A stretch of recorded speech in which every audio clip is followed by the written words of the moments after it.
தேவனுடைய பரிசுத்த நாமத்துக்கு மகிமை உண்டாகட்டும். இந்த கிருபையான காலவெளியிலே உங்களை கர்த்தராகிய இயேசுவின் நாமத்திலே வாழ்த்தி வரவேற்கிறேன். நல்லா இருக்கீங்களா?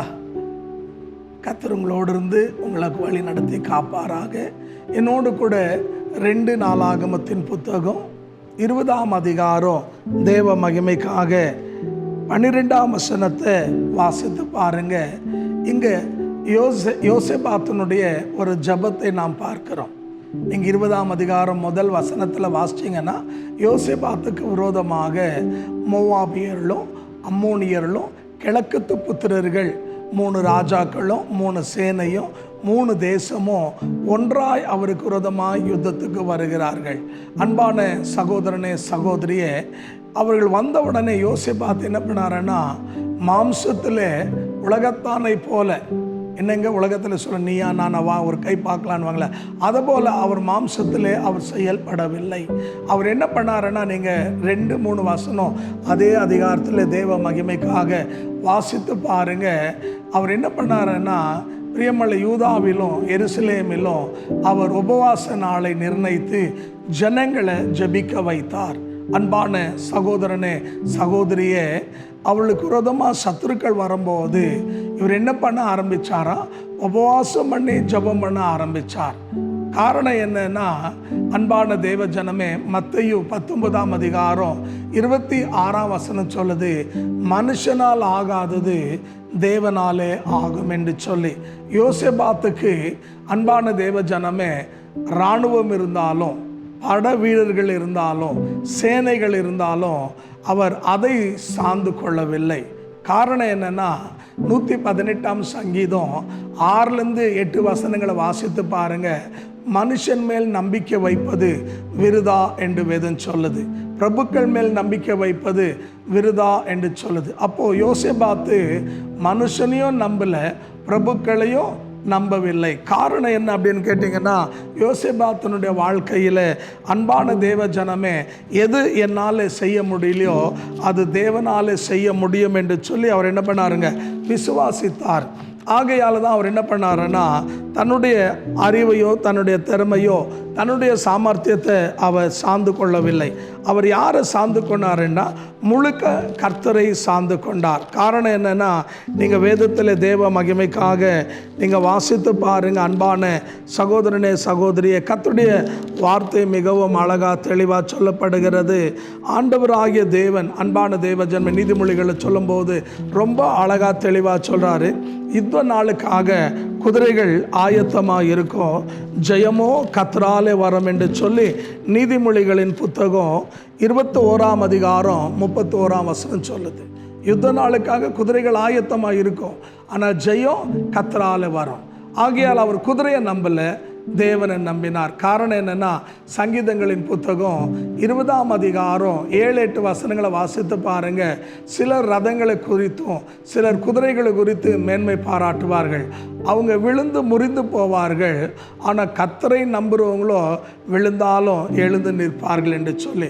அப்போ அன்பான சகோதரனே சகோதரியே, நம்ம தேவனை சார்ந்து கொள்ளும் போது எதை நம்மால் செய்ய முடியலையோ அது தேவன் கண்டிப்பாக நமக்காக அவர் செய்ய வல்லவராக இருக்கிறார்.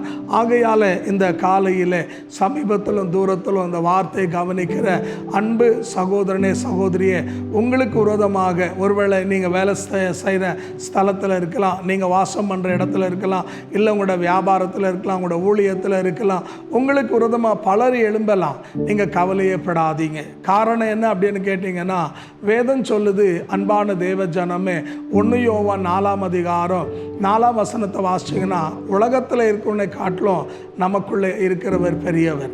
ஆகையால் நம்ம என்ன பண்ணக்கூடாது, மனுஷனை நம்பக்கூடாது, தேவனை நம்பணும். தேவனை நம்பும்போது அன்பான தேவ ஜனமே, யோசேபாத் என்ன ஜெபம் பண்ணுறார் தெரியுங்களா?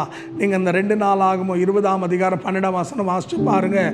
ஆண்டுட்டு சொல்கிறார், அன்றைய இந்த திரள் கூட்டமான மக்களுக்கு முன்னால் நிற்க முடியல, என்ன செய்யணும்னு எனக்கு தெரியல, என் கண்கள் உண்மையே நோக்கி பார்க்கறது என்று சொன்னார். அன்பான தேவ ஜனமே, எப்போ அவரை நோக்கி பார்த்தாரோ தேவன், அன்பான தேவ ஜனமே, 34ஆம் சங்கீதம் 5-7 வசனம் வாசித்து பாருங்க. வேதம் சொல்லுது, அவர்கள் அவரை நோக்கி பார்த்தார்கள், அவருடைய முகம் என்ன ஆகலைங்க, வெட்கப்பட்டு போகலை, பிரகாசம் அடைந்தது. யாரெல்லாம் தேவனை பார்க்குறாங்களோ அவங்க கண்டிப்பாக என்ன பண்ண மாட்டாங்க, வெட்கப்பட்டு போக மாட்டாங்க. நம்மளை அழிக்கணும்னு வர்றவங்க கண்டிப்பாக என்ன ஆவாங்க, அழிஞ்சு போவாங்க. ஆகையாலே அன்பான தேவ ஜனமே, இந்த வார்த்தையை கவனிக்கிறேன் அன்பு சகோதரனே சகோதரியே. யோசேபாத்துக்கு விரோதமாக எழும்பி வந்தார்கள். ஆனால் யோசேபாத் வெறும் ஜபந்தான் பண்ணார், உபவாசம் தான் பண்ணார், கர்த்தரை மாத்திரம் நோக்கி பார்த்தார். ஆனால் வேதம் சொல்லுது, நீங்கள் 2 நாளாகும் 20ஆம் அதிகாரம் 22ஆம் வசனத்திலேருந்து 25ஆம் வசனம் வரைக்கும் வாசிச்சு பாருங்க. வேதம் சொல்லுது, யோசேபாத்துக்கு விரோதமாக எழும்பின அவனுக்குள்ளவே குழப்பம் உண்டாகி ஒருவன் என்ன பண்ணாங்க, வெட்டி அவனுங்க எல்லாரும் பிணமாய் மாறி போனார்கள். அன்பான சகோதரனே சகோதரியே, உன்னை அழிக்கணும்னு நினைக்கிறவன் கண்டிப்பாக அழிந்து போவான், இடம் தெரியாமல் போவான். இல்லை மனம் திரும்பணும், இல்லை மண்ணுக்கு திரும்பணும், இவ்வளோதான் நடக்கும். ஆகிய நம்ம என்ன பண்ணக்கூடாதுன்னா, மாம்சத்தில் இறங்கி உலகத்தானை போல தகாத வார்த்தைகளை பேசக்கூடாது, தவறான வார்த்தைகளை பேசக்கூடாது. மாம்சத்தில் இறங்கி நம்மளும் என்ன பண்ணக்கூடாது, அவன் செய்கிறான்னு நம்ம செஞ்சோன்னா அவனுக்கும் நமக்கும் வித்தியாசம் இருக்காது. தேவன் அங்கே கிரியை செய்ய மாட்டார்.